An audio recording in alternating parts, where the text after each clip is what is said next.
Okay, ladies and gentlemen, thank you for joining us here for the Dreamhack ROCCAT Legacy Void Championship Qualifiers. What I'm going to do is, after this best of 3 is done, is open the raffle for that mouse, for the Kova. And if you guys got some partoofs, you can enter the raffle, and hopefully by the end of the stream, you will have won one. But spawning on the rightmost side of the map, it's going to be the Red Zerg player, Team Liquid's TLO, currently down 1 in the series. On the left side, as the blue Terran, it's Dayshi.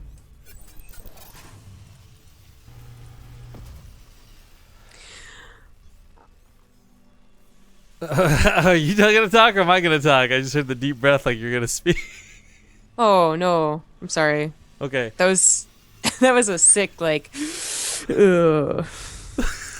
That was like the most awkward I've felt. Sorry. Okay, so anyways, continuing forward and just moving past that, Dayshi played that wonderfully, and what I liked that we saw in that series versus TLO in that first game that we didn't see at all versus Lambo was it actually felt like Dayshi was playing Legacy of the Void. Now I'm sure he or anyone else will listen to this and be like, Rifkin, shut the fuck up, you're really driving this home, you're beating a dead horse, but it's the truth of it, guys. We've seen this happen too many times. Ryung at first, when he started playing the Alima League, just walked over about 1 million people with his HOTS macro mechanics. Then gets to the finals, realizes he can't play Legacy of the Void, gets 3-0'd. This has happened multiple times in multiple cups, and again, it's really good to see somebody go from playing, I'll say like crap, to playing well.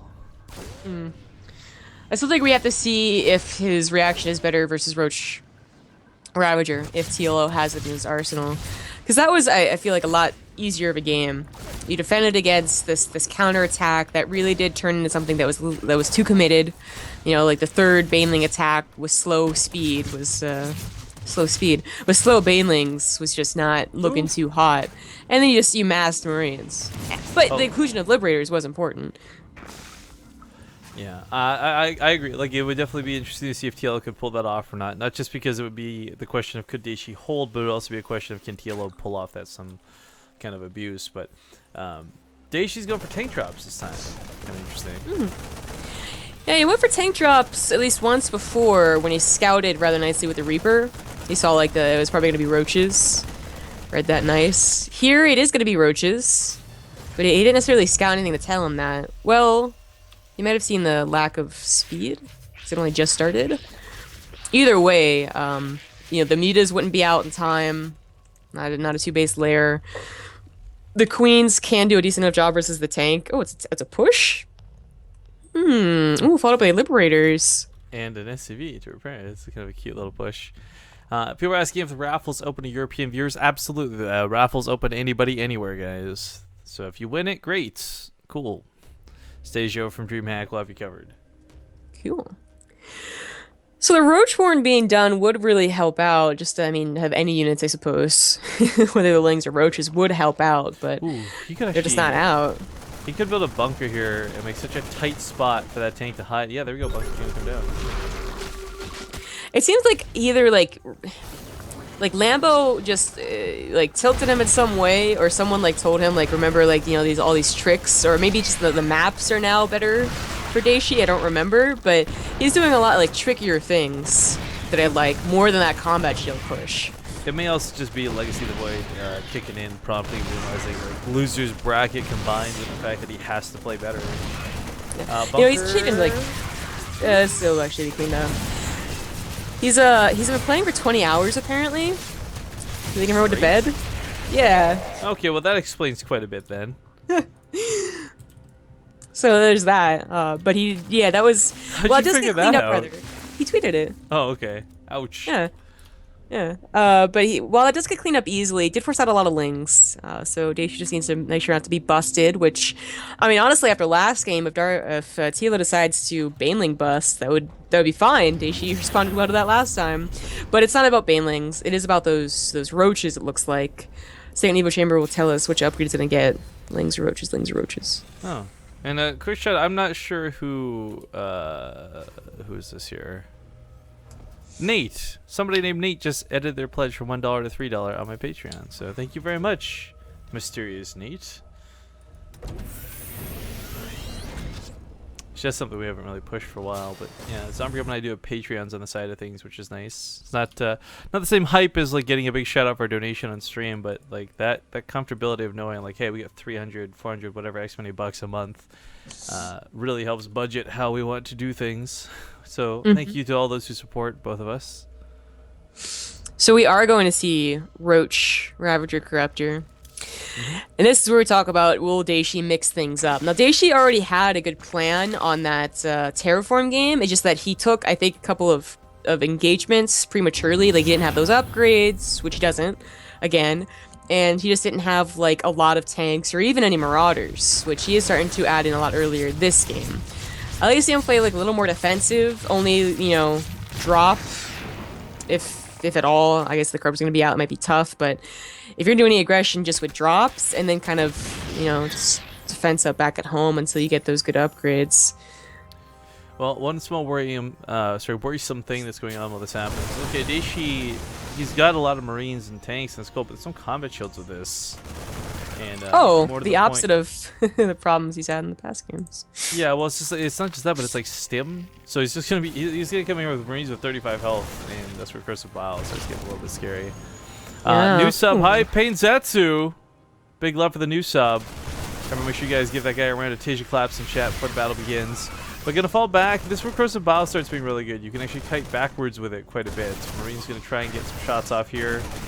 As that TLO awkwardly flops back home. He's gonna lose one of the Ravagers by the looks of it. That 20-hour thing is definitely explaining the combat shields. Would be like a huge help, but he might just have enough momentum with Liberators sieging up and the tanks being dropped. Not enough bio. I mean, it was really close though. The amount of money he's throwing right now, combat shields not being made is a huge mistake.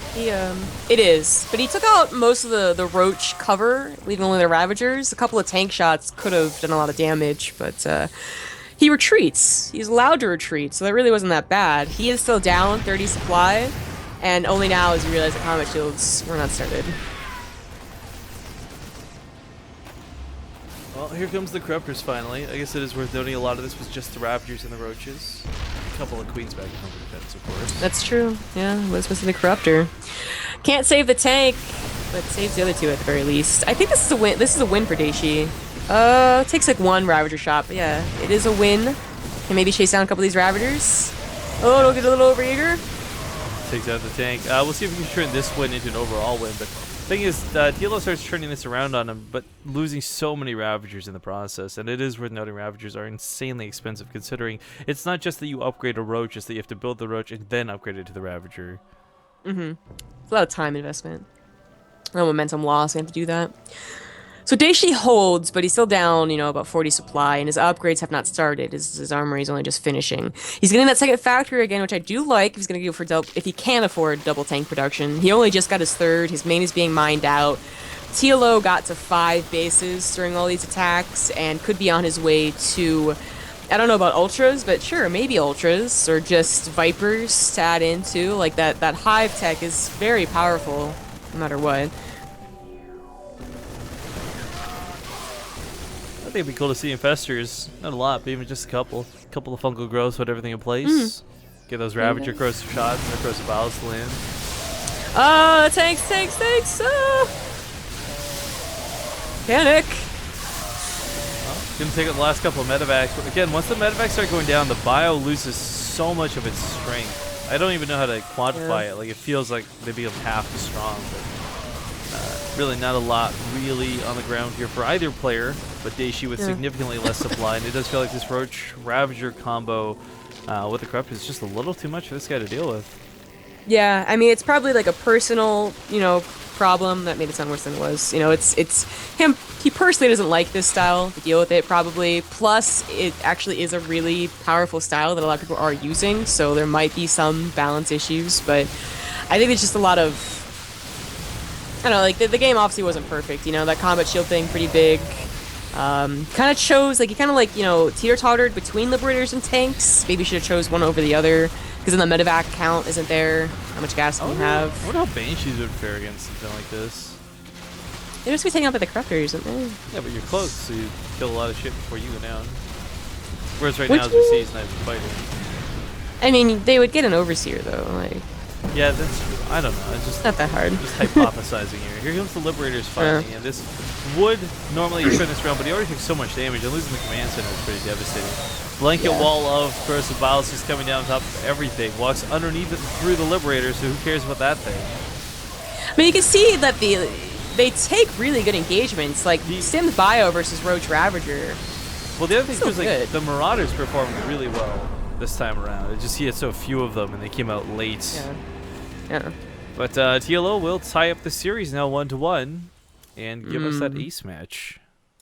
What's frustrating though is that, you know, TLO is probably thinking like, oh, that's, you know, that was kind of easy. Let me do that again. So unless Dayshi is figuring out, I guess, the way to deal with it, he's gonna have trouble in the third game. Yeah, I'm not gonna try and make a big logic thing. Like I don't know what the best way to deal with that is, but I'm sure somebody will figure it out. Maybe it'll be Dayshi, maybe it won't be. We'll find out though in the third game. Let's wait for that lobby to go up. So we did get quite a few new followers. We jumped up like 100 followers since last time we mentioned it, but we got about 5,000-ish people tuning in tonight. First off, thank you. These are great numbers for a qualifier. If you haven't, please do me a favor, hit the follow button on the channel. If you've been enjoying the content tonight, we're so close to 50,000 followers. We don't get anything for hitting 50,000 followers. It's just a really nice number to say you got 50,000 or something. It's kind of nice to be like 12 million or something. Views on our Twitch channel. Hype.